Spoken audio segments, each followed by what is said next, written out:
States, I have pro-Palestine Palestinians, a new generation of self-righteous Palestinians who never been to Palestine, who don't know that Palestine never existed, and they are stealing my freedom. How am I supposed to feel about this? And who do I to complain to? The President of the United States? The Congress? The police? I just leave it to God. Wow. You almost answered one of my last questions, which was you risked your life and for your mission and for your beliefs.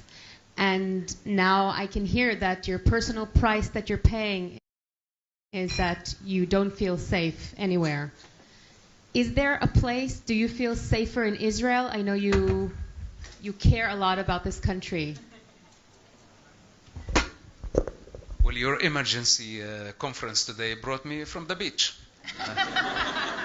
I was laying on the sand an hour before We're this sorry to bother you. tense conversation, surrounded by beauty and crystal clear waters and beautiful sun. Look, I made a choice long time ago. You know, this is not the first time I'm taking risk. I like to take risk, by the way. I enjoy taking risk. But at least, you know, when you know that you're risking your life for people who at least appreciate. You know, not in the United States, my country. You know, I'm being criminalized right now. Being accused of treason for stopping suicide bombing attacks from targeting civilians who killed Americans, who killed Jews, who killed all type of people. This is a moral decay. So what type of country I am fighting for? You know what? I became homeless again. And yes, I had to move to Israel thinking that Israel is the safest place. Something that I did not consider. The option was available many years ago. When the Shin Bet offered me citizenship 8 years ago. I said, no, I don't want dual citizenship. I'm happy and it's enough to pay taxes in one country. This was basically my idea, and I refused. And I know the people here admire me very much, and I love my privacy. But unfortunately, there is no safe place left on earth. And if you don't see it now, sooner or later you're going to see it. Because you can hide your Jewish symbols. I cannot. I cannot hide my face. I'm not willing to hide myself.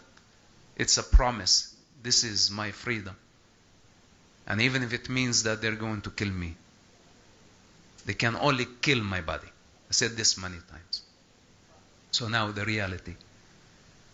Sooner or later you realize this problem. I come even to Jerusalem. Everywhere I look, I'm sorry to say, but Arabs. You know, I am an Arab. I'm not ashamed of my ethnicity. But the problem, these are Arabs who have been indoctrinated on the religion of Palestine. And to them I am a traitor. And they are the righteous ones. So they want me dead. So even Jerusalem, where I'm supposed to feel safe, I don't feel safe.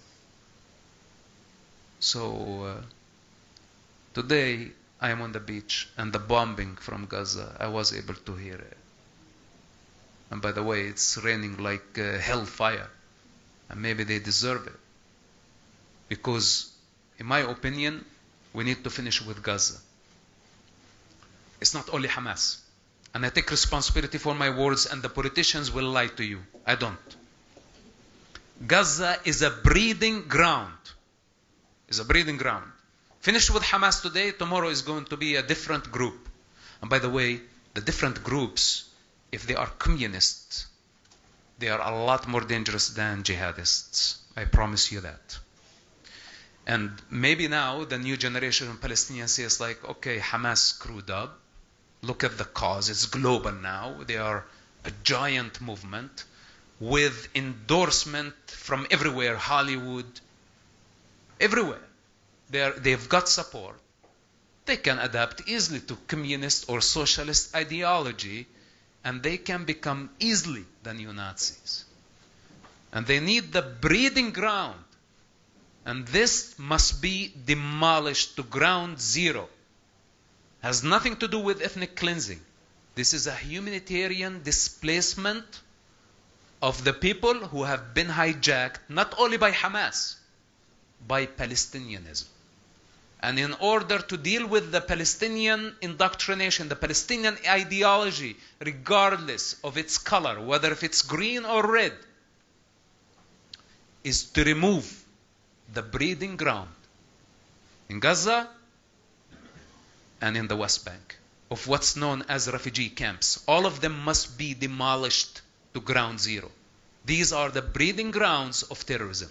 Then after that, if the Arabs wake up from their drunken and realize their true ethnicity, their true identity, then maybe there would be bridges built. But if they insist on being Palestinians, a hostile movement or entity to the state of Israel, I think Israel should not drop the fight until this score settled. Thank you. Thank you very much for being us here today, Dan, Musab, and hopefully you'll feel peace very, very soon, and we all should.